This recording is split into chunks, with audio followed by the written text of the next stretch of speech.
La trêve hivernale a débuté ce mercredi après un record d'expulsion en 2022, une mesure mise en place chaque année et qui concerne tous les logements français. Clémentine Coppola, vous êtes sur notre plateau pour nous expliquer concrètement de quoi il s'agit. Bonsoir Agathe. Alors effectivement, la trêve hivernale est une période durant laquelle aucun locataire ne peut être expulsé de son logement.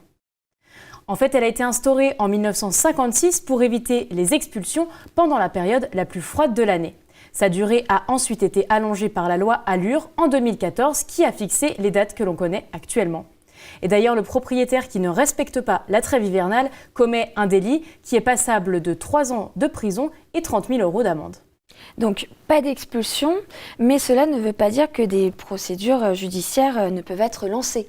Alors justement, même si le propriétaire ne peut pas expulser le locataire de son logement, il peut tout de même entamer une procédure d'expulsion auprès d'un juge du tribunal, un juge du fond notamment, du tribunal judiciaire, ou en cas d'urgence auprès du juge en référé. Si l'expulsion est ordonnée, elle sera effective à la fin de la trêve hivernale, dès le 1er avril 2024 pour l'année prochaine.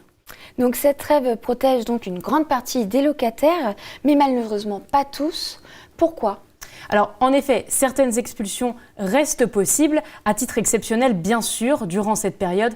Alors, ça concerne principalement les personnes qui bénéficient actuellement d'un relogement, mais aussi les squatteurs ou les occupants d'un terrain ou d'un garage. Ça peut aussi concerner les époux dont l'expulsion du domicile conjugal a été ordonnée par le juge aux affaires familiales dans une procédure de divorce par exemple, ou alors l'époux, le partenaire ou encore le concubin qui est violent dans le couple ou sur un enfant qui là a été ordonné d'une expulsion pour une ordonnance de protection de la famille.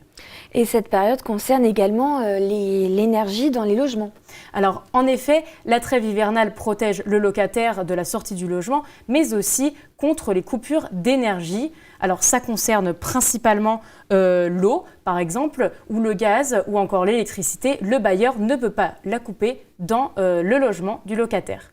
Il est tout de même possible pour certains fournisseurs d'électricité de procéder à une réduction de puissance, mais par contre, ils ne peuvent pas faire ça pour les bénéficiaires du chèque énergie.